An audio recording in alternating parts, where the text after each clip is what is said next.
La canasta que se prepara desde el INDEC es una canasta distorsionada como todos los precios de la economía, distorsionada como todas las medidas políticas que lleva el gobierno hace bastante tiempo, y se agregan productos que a veces no los usamos. Entonces, en esa disociación que hay entre realidad y política económica, nos encontramos que el INDEX no muestra una inflación real, sino muestra una inflación núcleo, que tiene una desviación clara entre lo que puede ser cuando voy a comprar el pan, cuando voy a comprar verduras, cuando voy a comprar la carne, se nota y fuertemente. Argentina está entrando a un proceso de alta inflación, no vamos a decir de hiperinflación, porque el índice tendría que haber bajado un poco, tendría que haber subido un poco más, pero lo que dice el INDEC demuestra una lejanía de la realidad que vivimos los argentinos. Yo también voy a comprar al supermercado y cuando voy al supermercado no veo que todo sube un 6%, todo lo contrario, sube mucho más y se remarcan. ¿Viste? El otro día vi en un programa de televisión que ahora usan para mostrar el precio de los productos cartelitos digitales.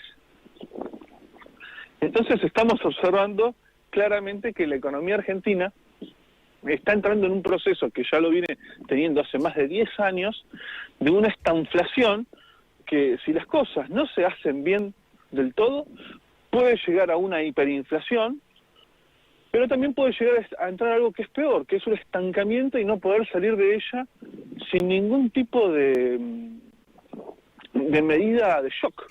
Mariano, tratándose de un año electoral, y a partir de tu expertise, a pesar de que sos una persona muy joven, ¿crees que el gobierno o el oficialismo podría permitir, entre comillas, que esto llegara a suceder? Yo no creo que sea una cuestión de que lo permitan, yo creo que es una cuestión de impericia. Yo así como hablo con gente de Juntos por el Cambio, gente de la Libertad Avanza y gente de Unión por la Patria, yo mantengo contactos con ellos permanentemente. Yo siento en Unión por la Patria una cuestión de impericia, una cuestión de necesitamos mantenernos en el poder y no sabemos cómo hacerlo. ¿Por qué ocurre esto? Sí, sí, te escucho. Sí, decime. Digo, en función de esto que me decís, la impericia, estamos todos a la espera del famoso acuerdo, reacuerdo, hiperacuerdo, recontraacuerdo con el Fondo Monetario Internacional. Y mientras tanto el dólar blue ha alcanzado un valor muy alto y la brecha con el dólar oficial, contrariamente a lo que entendemos que pide el Fondo Monetario, se sigue ampliando. ¿Cómo se explica esto? La brecha es algo terrible, es algo, para que lo entienda el público, es algo terrible, es algo que no puede ocurrir una brecha alta. Cuando la brecha empieza a subir, después se baja con algún tipo de mecanismo en el mercado de futuros de ROFEX o en el mercado de términos de Buenos Aires, que le usa mucho a la gente del sector agropecuario para cubrirse ante la exportación e importación de algún tipo de bienes. Esta cuestión de brecha cambiaria tiene que ser cuidadosamente analizada y a su vez, recién escuchaba a Fausto Espotorno que hablaba en el corte de Radio Continental, en la sección de noticias, en el SIC. Sí. Él decía, tiene dos condimentos. Uno es el aguinaldo. Y es cierto, el aguinaldo, la gente ¿qué hace? Si tiene unos mangos, hoy vamos al dólar. En Argentina, un país con bajísima educación financiera, donde la gente no sabe lo que es una acción, lo que es un bono, lo que es un futuro, el ciudadano de a pie va y compra dólares. Y eso genera una presión alcista al tipo de cambio, que si lo mirás del lado del mostrador, del gobierno, dicen, esto es normal, está todo controlado. Del otro lado, del mostrador, ¿no?, de los que quieren tomar el poder y llegar a las elecciones con un mayor número de porcentaje, te dicen, esto explota en cualquier momento. No tenemos que ser ni alarmistas, pero no tampoco conformistas de lo que está ocurriendo, porque Argentina viene de problemas de muy larga data y cada vez está notando más. Esto es un emparche sobre el emparche.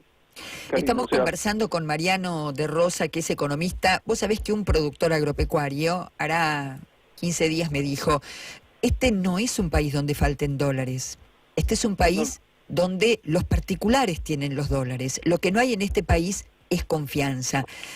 De acuerdo con, digamos, los manuales y con la vida real, ¿crees que después de las elecciones, no importa cuál sea el resultado, un recambio gubernamental puede hacer que vuelva esa confianza o hacen falta medidas concretas, por ejemplo, para el sector agropecuario, retenciones? Y ahí agrego, ¿se pueden eliminar de base las retenciones o habrá que ir siendo gradual? Bien, vamos a ir por partes. Sí. La primera parte me parece que sobran los dólares. Muy cierto, en Argentina sobran los dólares. Somos el país que tiene en términos per cápita más dólares antes de Estados Unidos del mundo.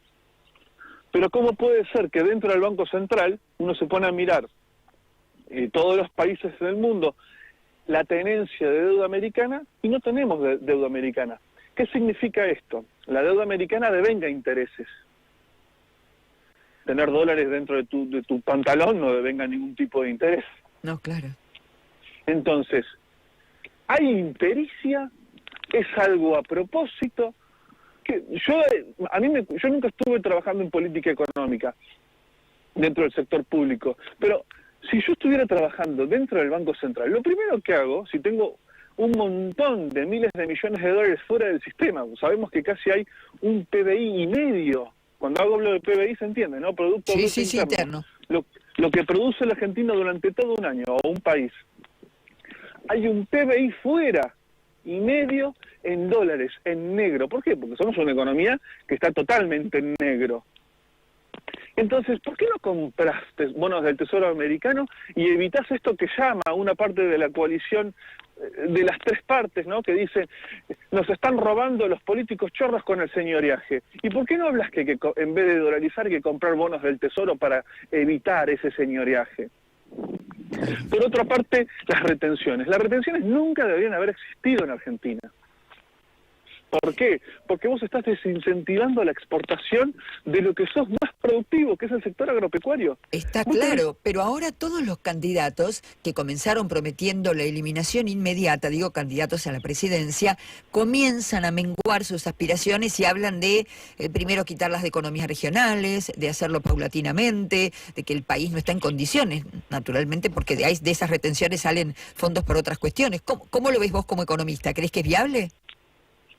Yo creo que lo primero que hay que hacer, como yo no estoy sentado en ninguno de los dos lados del mostrador, yo creo que las retenciones hay que sacarlas el 11 de diciembre, vas a tener problemas claros de déficit cuasi fiscal, pero hoy quienes están en el poder están arreglando el déficit fiscal como pueden, porque recordemos que hay gente que no es muy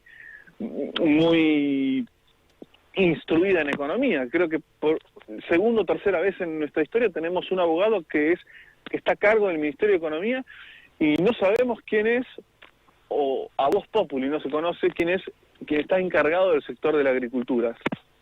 Entonces, ¿a qué voy con esto? Voy con el simple hecho de que sacar las retenciones favorecería, en primer lugar, a una mayor tenencia de dólar, a equiparar con Uruguay, Paraguay, Brasil, la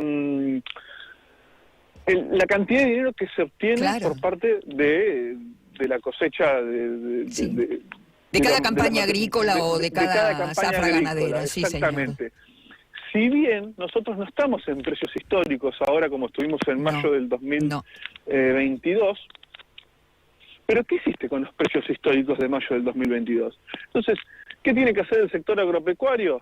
Tiene que agarrar, ponerlo todo en silo bolsa y sentarse arriba de ese silo bolsa y decir, bueno, no me sacás las retenciones, yo te aguanto acá. Porque arriba del silo bolsa yo te lo puedo aguantar.